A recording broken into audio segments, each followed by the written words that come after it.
Солонгосын дайн дуусны дараа Өмнөд Солонгос ердөө хэдхэн 10 жилийн дотор дэлхийн хамгийн хүчирхэг эдийн засагт орны нэг болж хувирсан юм. Нийслэл Сөүлд хурдцтай барилга байгууламжууд баригдаж эхэлсэн бөгөөд ялангуяа 1988 оны зуны Олимпик зохион байгуулах улс болж сонгогдсноор энэ хөгжил улам зөрчмөтэй болсон. 90-ад оны дунд үе гэхэд өндөр барилгууд өдөр бүр шинээр сүндэрлэж байсан. Гэвч хот хөдөөгийн ялгаа арилгах гэж яахдаа зарим чухал зүйлсийг анхааралгүй орхитуулсан байдаг. Жишээлбэл 1993 оны 3 дугаар сард Усан хотод зам доогуур зөвшөөрлгүй хөнгөлөх уснаас болж замын хэсэг нуруу галт хэрэг замаасаа гарч хосолдсон. Энэ ослоос болж 78 хүн нас орж 200 гаруй хүн гэмтэж хүрсэн байдаг. Дараа жил нь 1994 оны 10 дугаар сард Сөүл хотын хөл хөдөлгөөн ихтэй сонгоогоор гинэт нурснаар 32 хүн амь үргэцсэн. Шалтгаан нь муу барилга угсралтын ажил байв. Мөн 1995 оны 4 дугаар сард Тэгү хотод хий алдсны улмаас дэлбэрэлт гарч 101 хүн амиа алдсан. Ийм аимшигтай ослууд араасаа гарч ард түмэс тэглээр унаж байхад 1995 оны 6 дугаар сард Сампон их дэлгүүрийн барилга нурж 500 гаруй хүн амиа алдаж бараг 1000 хүн шархчихжээ. Дараах мөрдөн байцаалтын явцад энэ осол хэдхэн шуналтай авилгач хүмүүсийн хариуцлагагүй үйлээс болсныг мэдээд ард түмэн ихэд уурлсан. Сампон их дэлгүүр нь Сөүл хотын чинэлэг дүүрэг болох Ганнамд барилгах Тод Ягаан өнгийн тасаг зэрэглэлийн худалдааны төв байв. 1980-ад оны сүүлчээр Сампон группийн тэргүүн үл хөдлөх хөрөнгийн алдартай Ли Жун энэ барилгыг барьсан. Барилга анх 4 давхар орон сууцны барилга байх ёстой байсан бөгөөд суурийг нь хог хаягдл хайдаг газарт тавьсан байжээ. Ву барилгын компаниар арматур бүхий бетон барилгыг бариулахар гэрээ байгуулсан ч тэд 4 давхар зойрын төвшинг барьж дуусныхаа дараа Ли Жуны төлөвлөгөөнд аюултай өөрчлөлт оруулах шаардлагыг эсэргүүцсэн учраас тэд халагдсан. Оронд нь Ли Жун өөрийн компанид хариалгах барилгачтай ажилласан байна. Эхний алхам нь орон сууцны барилгыг их дэлгүүр болгон өөрчлөх байсан бөгөөд үүнээс үүдэн илүү олон шат дэлгүүрийн талбай нэмэхийн тулд зарим нэг бетон багнуудыг хасах шаардлагатай болжээ. Ли Жун дараа нь 5 дахь давхрыг нэмэх шийдвэр гаргасан байна. Гэвч энэхүү нэмэлт давхар нь хот төлөлтийн журмын эсрэг байсан тул тэрээр энэ давхарт 4 дугуйтай оройлагны талбай хийхээр болжээ. Гэвч 5 дахь давхрыг барьж байх үед Ли Жун дахин бодлоо өөрчилж хоолны танхим нь илүү ашигтай байх тул энэ давхрыг 8 рестораны зориулалтаар өөрчлөх шийдвэр гаргасан байна. Тэрээр уламжлалт солонгос маягийн суудлын хэв маягийг сонгосон тул шалыг халуунсаар халаах хоолон систем суйрлуулах шаардлагатай болжээ. Сампон их дэлгүүр 1990 оны 7 дугаар сард нээлтээж нийт 9 давхар үүнд 4 зойрын төвшин багтсан байна. Энэхүү зохицолбор нь хойд болон өмнөд гэсэн хоёр барилгаас бүрдэж хоорондоо том залаар холбогддог. Нийтдээ 15,000 м2 талбайг хамарч байна. Дотор нь хамгийн сүүлийн үеийн цахилгаан хэрэгслээс эхлээд дизайнер хувцас, хүнс хүртэлх бүх зүйлийг худалдаалдаг байлаа. Сампон дэлгүүрт 1000 гаруй ажилтан ажиллаж, өдөр бүр 40,000 гаруй үйлчлэгч хүлээн авч 7 хоногт 4 сая $4 орлоготой ажилладаг байв. Сампонг нь Солонгосын хамгийн нэр хүндтэй худалдааны төвүүдийн нэг байсан юм. 1995 оны 6 дугаар сарын 29-ний өглөө Сампон дэлгүүрийн 5 дугаар давхарт байрлах Чанан рестораны нэгэн ажилтан барилгын засвар хариуцсан Ли Жун руу холбогджээ. Рестораны ажилтан тааснаас чанга дуугарч хананд ан цав үүсч ус гоожж эхэлснийг мэдээлжээ. Энэ нь сүүлийн хэдэн 7 хоногийн турш үргэлжилж байсан асуудал байв. Агаар жуулагчийг асаах бүрт чанга дуугарч хүчтэй дөрвөлт мэдрэгдэж байлаа. Гэвч өнөөдөр цууралт ойролцоогоор 10 см хүртэл өргөцсөн байв. Ли Жун бүхэл бүтэн давхрыг хааж ан цавыг салгуулахаар барилгын инженеруудыг дуудсан байна. Инженерүүд барилгыг аюултай гэж үзээд бүрэн нүүлгэн шилжүүлэхийг зөвлөжээ. Үдээс хойш 3 цагт Ли Жун компани удирдах албан тушаалнуудтай уулзалт хийсэн байна. Тэд өмнөд жигүүрт барилгах оффист уулзав. Тэр өдөр дэлгүүрт ирсэн үйлчлүүлэгчдийн тоо 90 бусын өндөр байсан тул Ли Жун дэлгүүрийг нүүлгэн шилжүүлэхээс татгалзжээ. Хойд жигүүрийн хонголд хүртэл хүчтэй дөргөлт мэдрэгдэж эхэлсэн бөгөөд Ли Жун тэр өдрийн турш агааржуулагчийг унтраах нь хамгийн зөв шийдвэр гэж үзсэн. Дэлгүүр аюулгүй биш гэсэн цуурхал Сампон дэлгүүрийн ажилчдын дунд маш хурдан тархав. Худалдан авагчид халуун зун агааржуулагчийг унтраасанд уурлаж эхэлсэн бөгөөд Ли Жун бүгдэд асуудалгүй хэмээн тайшруулахыг хичээжээ. Оройн 5 цаг 40 минутанд дээврээс чанга дуугарч таац хөдөлсөн нь дэд давхрын худалдан авагчдыг нэлээд сандаргаж тэд гарц руу явж эхэлжээ. 5 цаг 47 минутанд бүрч чанга дуугарч хүчтэй дөргөлт мэдрэгдэж тохиолдол дуугарсан байна. Хин ч юу ч хийх завгүй байх зур давхрууд гинэт нуруу унаж бүх зүйл сүрчээ. Ердөө 20 секундэд дэлгүүр тэр чигээрээ нурж 42,000 тонн нурангад 1500 хүн дарагдсан байна. Тус ослын дараа цагтаа гал сөнөгч аврах ажилтнууд хэдхэн минутын дотор газар дээр нэрсэн. Олон тооны кран болон бусад хүн даацын машин техник ашиглан хэмжээний нурангийг зайлуулж эхэлжээ. Ослын цар хүрээ маш аимшигтай байв.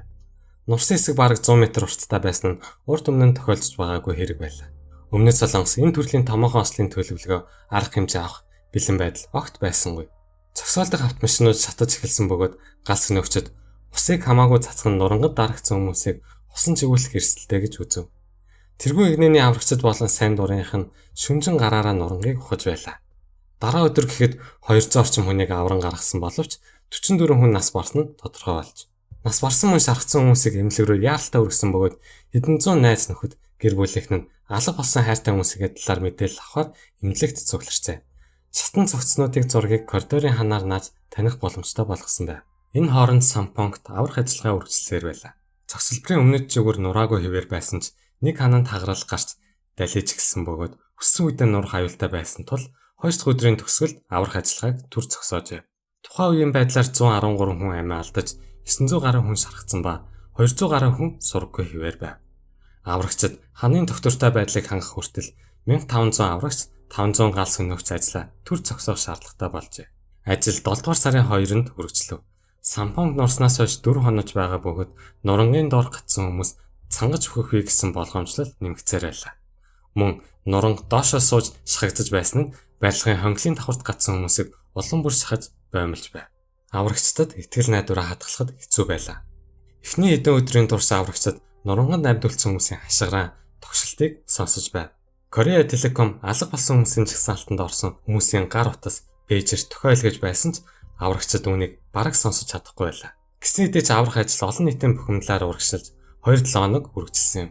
Сампонгийн охирогчтой ойр дотных нь аврах ажиллагааг ийм чухал цаг үе зогсоосонд бухимдаж Сөүл хотын гудамжинд эсэргүүцлийн хөдөлгөөн өрнөв.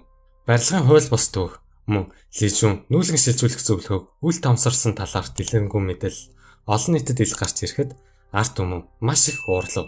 Өмнөд Солонгосын арт түмэн аюулгүй байдлын стандартуудыг илүү их ашиг олохын тулд үл томсорлож байгаа тодорхой болсон нь ихэд бухимдав. Олон эсэргүүцэгчид аврах ажлыг санаатаагаар зогсоож хохирогчдын бодит тоог нууцлж байна гэж үзэж байв. 7 дугаар сарын 15-нд нуранган дарагдсан сүүлийн амьд үлдсэн хүн олдсон байв. Аврагчид 19 настай дэлгүүрийн туслах ажилтан Пак Ён Хүнийг амьд байгааг олж илрүүлсэнд маш их гайхаж байлаа. Тэрээр барилга нурах үед 1-р давхарт ажиллаж байсан бөгөөд 17 хоногийн турш галыг унтраагаад ашигласан усыг ууж ам аргацааж байсан. Нийтдээ Сампонг дэлгүүрийн нуралд 502 хүний амийг авч 922 хүн шархсан бөгөөд хэдэн 10 хүн олдоогүй. Сампонг дэлгүүрийн осол нь эхнээсээ барилгын чанар муугаас болсон гэж таамаглаж байсан ч дараа нь явуулсан мөрдөн байцаалтын үр дүнд энэхүү эмгэнэлт явдал нь шунал авилгын асар их нөлөөгөөр бий болсон болохыг бүрэн илрүүлсэн юм. Данкуг их сургуулийн инженерийн сургуулийн профессор Чунлан Сампонг дэлгүүр яг яагаад нурсан шалтгааныг судлах үүрэг хүлээжээ. Өмнөд Солонгост сүүлийн 8 сарын хугацаанд хий алдагдсны улмаас 2 цудаа дэлбэрэлт гарсан тул профессор Чун эхэндээ энд ч бас хийн дэлбэрэлт болсон байж магадгүй гэж таамаглажээ. Барилга хий алдагдлын түүхтэй байсан үнэн боловч том хэмжээний дэлбэрэлт болоогүй нь гал гараагүйгээс харагдсан юм. Зөвхөн гараажинд байсан машинууд л шатсан байлаа. Профессор байгалийн шалтгаан болох газар хөдлөлтийн боломжийг өгөөсгээд дараа нь Хойд Солонгосоос санаатаа халдлага үйлдсэн байх боломжийг авч үзсэн ч барилга шулуун доошоо нуурсан хог хаягдл хажуу тийш цацраагүй учраас санаатаа бөмбөгдөлт бол байгаагүй гэдгийг тогтоов. Профессор Чун нурангийн бетон дээжийг цуглуулж чанарыг нь шалгаж үзсэн байв. Тэгээд барилгын төлөвлөгөөг сайтар шалгаж бүх зураг төслийг наривчин шалгаж барилгын явцад гарсан алдаа болон буруу шийдвэр бүрийг хянаж өөрийн тооцоололтой бүх тоог харьцуулан үзжээ.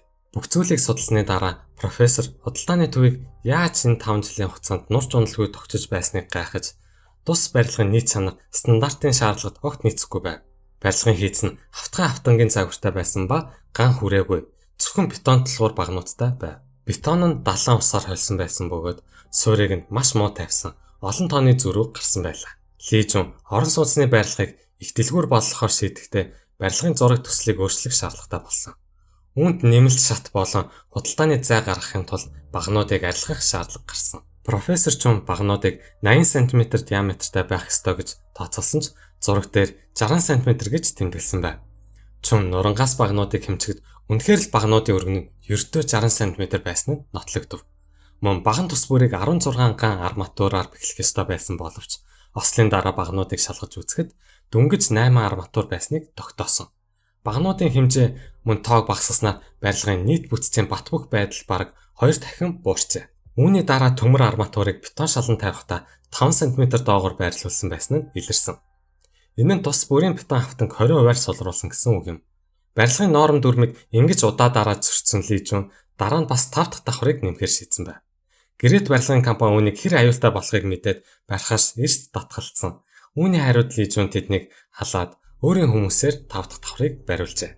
Энэхүү 5 дахь давхрын анхны зорилго нь бүсчлэлийн дүрмд нийцүүлэх үүднээс роликны талбай байгуулах явдал байсан ч дараа нь 8 рестораны танхим болгохоор шийдсэн байна.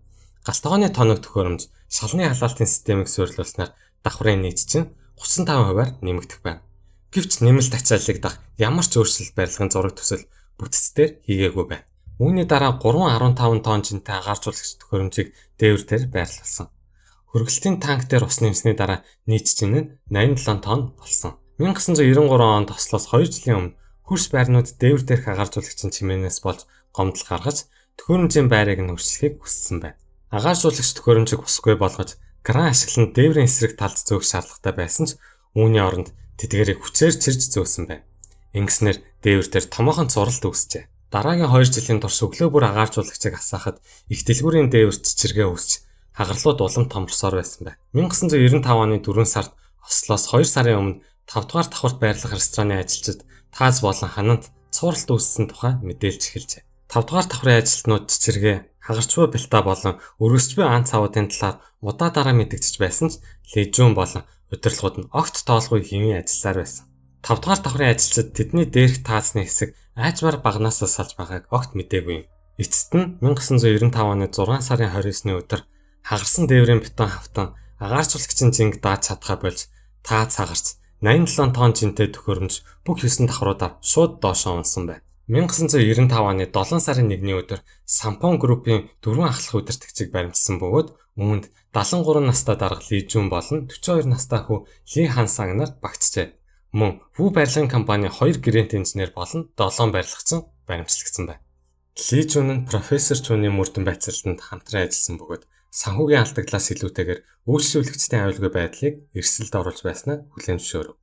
Тэрээр их дэлгүүрийн хойд чигүүр нурах үед хүүгээ болон бусад ахлах удирдлагуудыг өдөр 3 цагт өмнө чигүүрт уулзах зохион байгуулахыг зөвлөсөн бөгөөд худалдан авагчдыг нүүлгэн шилжүүлэхээс татгалзжээ. Ли Хансаны эхнэр тухайн өдөр хойд чигүүрт ажиллаж байсан ч тэрээр өөрөө эхнэрч ч сануулга өгөөгүй бөгөөд эхнэр нь осолд орж гэмтэж бэрцсэн байна.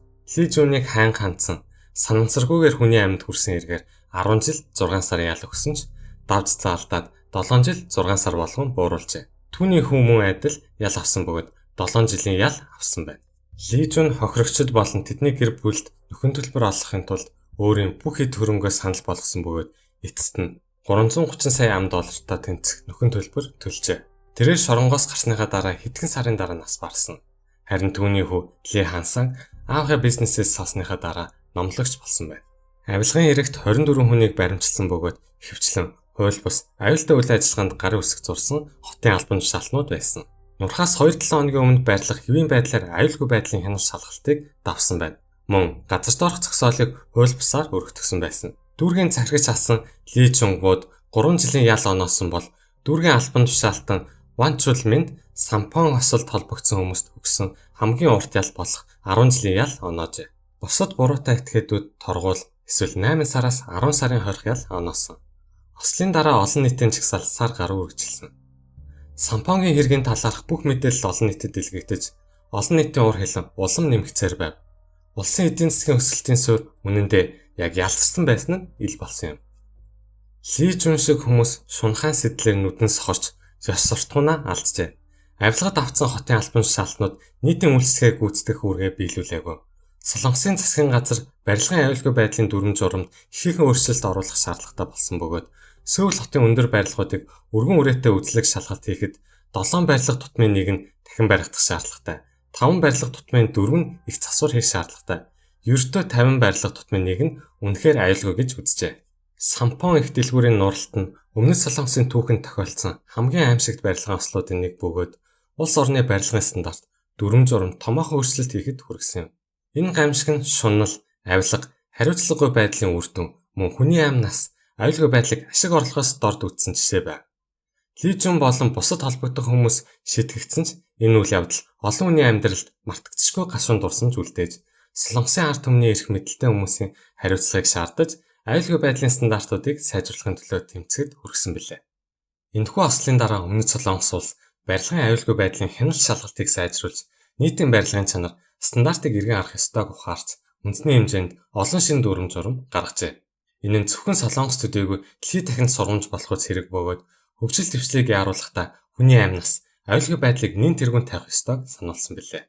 Энэ бүхнийг эргэцүүлэн бодоход хүн бүр аюулгүй, эрүүл, ёс зүйтэй нийгэмд амьдрах хэрэгтэй бөгөөд энэ эрхийг хамгаалах нь төр засаг болон бизнесийн байгууллагуудын үүрэг хариуцлага гэдгийг санах нь чухал юм.